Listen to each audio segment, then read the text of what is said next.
7 golongan manusia calon penghuni surga Firdaus berdasarkan Al-Quran. Allah Subhanahu wa Ta'ala menciptakan surga sebagai tempat kembali orang-orang yang beriman. Adapun surga yang diciptakan Allah tersebut bermacam-macam, di mana yang paling tinggi dan paling utama adalah surga Firdaus. Dari Anas bin Malik Nabi Muhammad SAW bersabda, Firdaus adalah surga yang paling tinggi, yang paling bagus, dan yang paling afdal, utama. Hr. Turmudzi dan disahihkan oleh Al-Albani. Jika demikian, kita sebagai manusia pasti berharap akan menjadi salah satu yang terpilih menjadi penghuni surga Firdaus. Untuk bisa mewujudkan itu, Allah Subhanahu wa Ta'ala pada dasarnya telah memberikan bocoran siapa saja yang berhak masuk surga tertinggi itu. Dalam surah Al-Mu'minun ayat Januari 11 Allah Subhanahu wa Ta'ala berfirman yang artinya, sesungguhnya beruntunglah orang-orang yang beriman, yaitu orang-orang yang khusyuk dalam sembahyangnya, dan orang-orang yang menjauhkan diri dari perbuatan dan perkataan yang tiada berguna, dan orang-orang yang menunaikan zakat, dan orang-orang yang menjaga kemaluannya kecuali terhadap istri-istri mereka atau budak yang mereka miliki. Maka sesungguhnya mereka dalam hal ini tiada tercela. Barang siapa mencari yang dibalik itu, maka mereka itulah orang-orang yang melampaui batas. Dan orang-orang yang memelihara amanat-amanat yang dipikulnya dan janjinya. Dan orang-orang yang memelihara sembahyangnya. Mereka itulah orang-orang yang akan mewarisi, yakni yang akan mewarisi surga Firdaus, mereka kekal di dalamnya.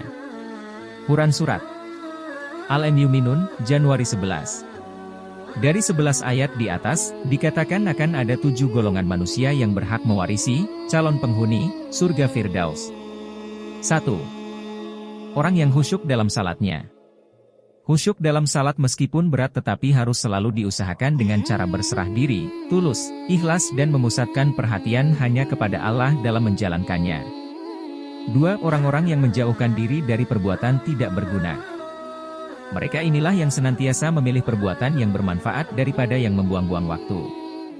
Orang-orang ini akan selalu meninggalkan kebatilan dan sumpah yang tak perlu. 3. Orang-orang yang menunaikan zakat.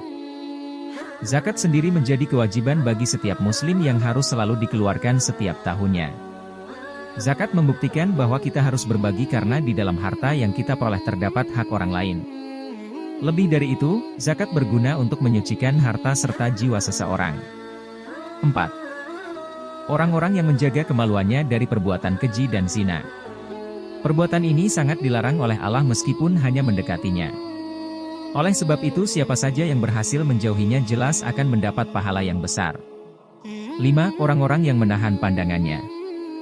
Nikmat bisa melihat wajib disyukuri oleh setiap manusia dan harus dimanfaatkan dengan sebaik-baiknya. Oleh sebab itu, Allah memerintahkan kepada manusia untuk menjaga pandangan dari hal-hal yang tidak baik. 6. Orang-orang yang mampu menjaga amanah dan janji yang telah dipikulnya. Bagi siapapun yang memiliki amanah, maka wajib menjaganya dengan sebaik-baiknya terlebih bagi para pemimpin yang dipilih oleh rakyat. Janji-janji harus ditepati karena janji adalah hutang. 7. Orang-orang yang memelihara salatnya. Salat jelas merupakan amalan yang paling utama sebagai umat muslim. Memelihara di sini maksudnya adalah selalu salat tepat waktu serta menyempurnakan rukuk, sujud dan gerakan lainnya.